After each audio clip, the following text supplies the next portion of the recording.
Assalamualaikum warahmatullahi wabarakatuh. Kami dari kelompok 12 di sini akan mempresentasikan hasil diskusi kelompok kami, yaitu tentang zakat pertambangan. Sebelumnya, perkenalkan terlebih dahulu anggota dari kelompok kami, yaitu yang pertama ada Muhammad Nur Saklus Saad sebagai pemateri kedua, dan saya sendiri Putri Amalia Nabila sebagai pemateri yang pertama. Pengertian zakat pertambangan itu yang pertama.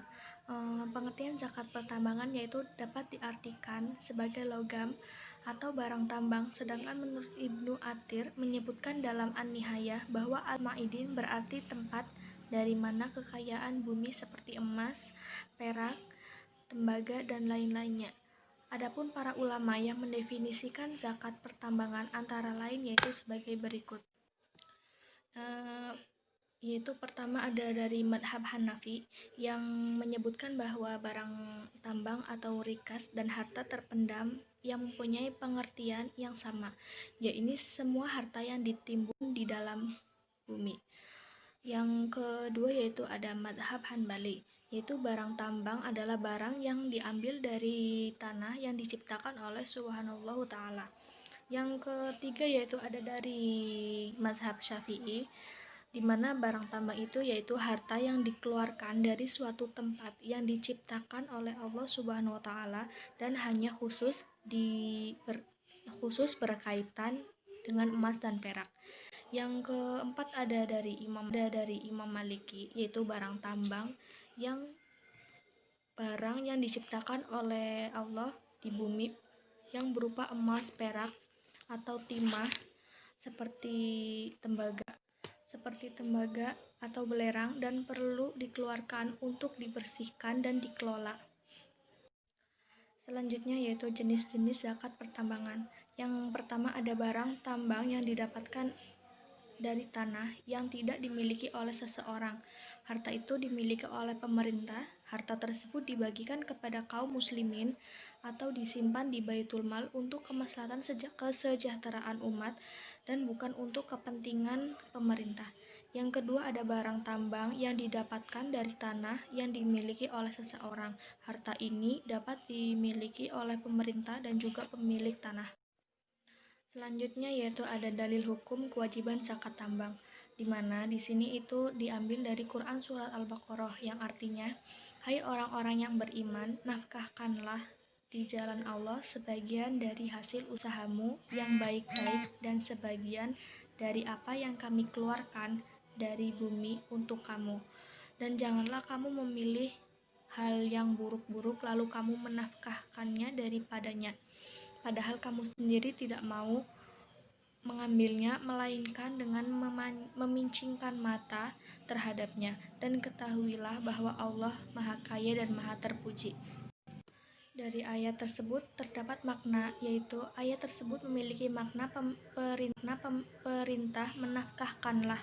Menurut para ulama, perintah ini ditunjukkan untuk seluruh umat Islam atau umat Nabi Muhammad SAW, sebagian dari hasil usahamu yang baik-baik dan sebagian dari apa yang kami keluarkan dari bumi untuk kamu. Tidak disangsikan lagi bahwa barang tambang ini merupakan harta yang dikeluarkan oleh Allah Subhanahu wa Ta'ala dari dalam bumi. Selanjutnya yaitu akan dibacakan oleh rekan saya yaitu Muhammad Nur Saklus Saad. Kepadanya saya persilahkan.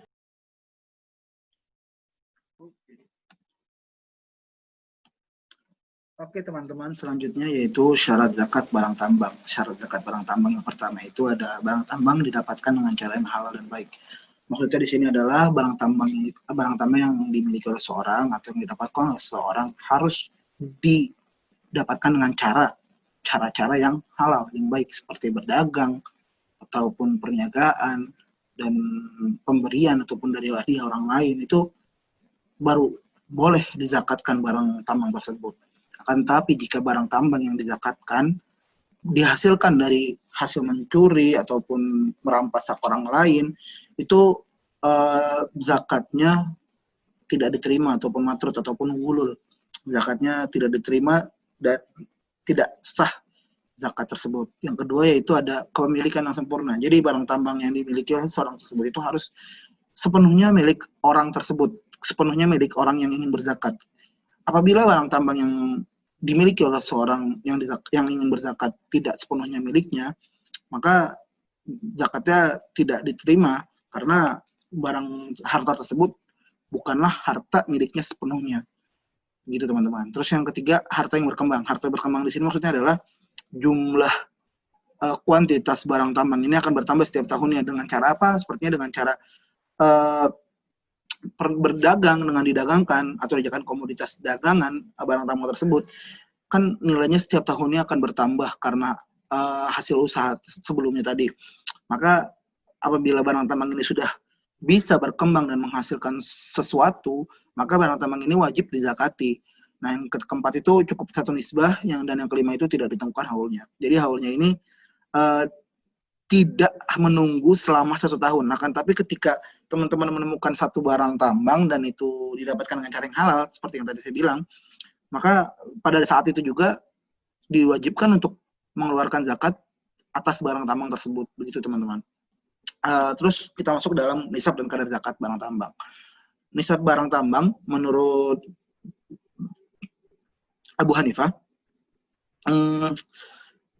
menurut Abu Hanifah ini hanya wajib pada barang-barang tambang yang bisa dicairkan dengan api seperti emas, perak, kemudian besi, dan lain-lainnya. Adapun barang yang tidak cair seperti permata yakut itu tidak diwajibkan mengeluarkan zakat atas barang tersebut. Itu menurut Abu Hanifah. Kemudian kita masuk ke dalam kadar zakat barang tambang. Kadar zakat barang tambang ini pada beberapa ulama berbeda pandangan ya. Seperti mazhab Hanifah, mazhab Hanafi itu mengatakan bahwasanya kadar zakat barang tambang itu sebesar 2,5%. Menurut mazhab Hanafi itu kadarnya sebesar 1/5 atau 20% dari barang tambang yang ditemukan oleh seseorang. Kemudian menurut Imam Syafi'i,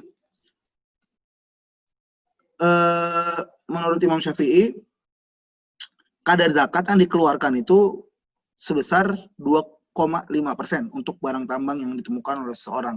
Jadi didasarkannya kepada zakat uang sesuai dengan ijma tentang itu. Kemudian beda lagi dengan Yusuf Qaradawi. Yusuf Qaradawi mengatakan bahwasanya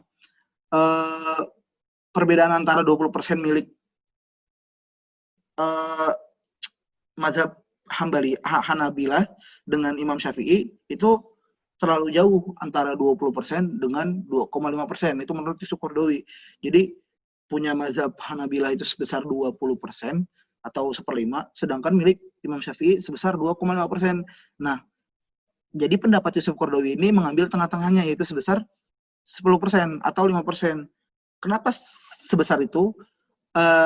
Yusuf Qaradawi ini mendasarkan zakat barang tambang kepada zakat pertanian, yang mana apabila pertanian itu dihasilkan dari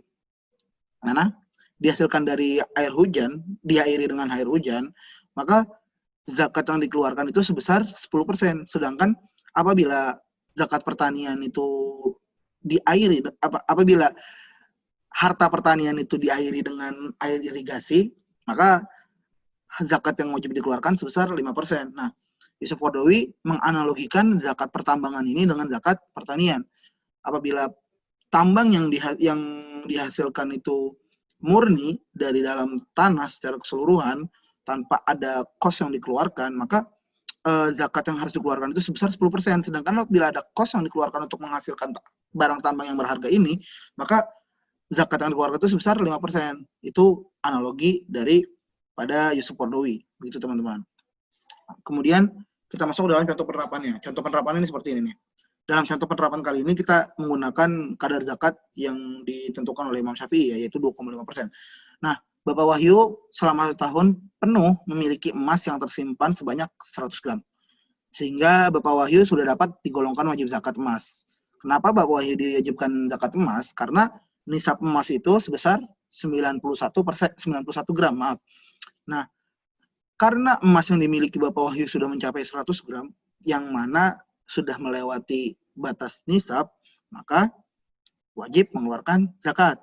Nah, pada saat itu harga emas per gramnya itu sebesar 707.000, yang mana apabila kita konversikan dalam sebesar 700 gram ini, yaitu kita kalikan aja 707.000 dikalikan dikalikan 100 gram, maaf, yang menghasilkan sejumlah uang sebesar 70.700.000. Nah, maka perhitungan zakatnya seperti ini.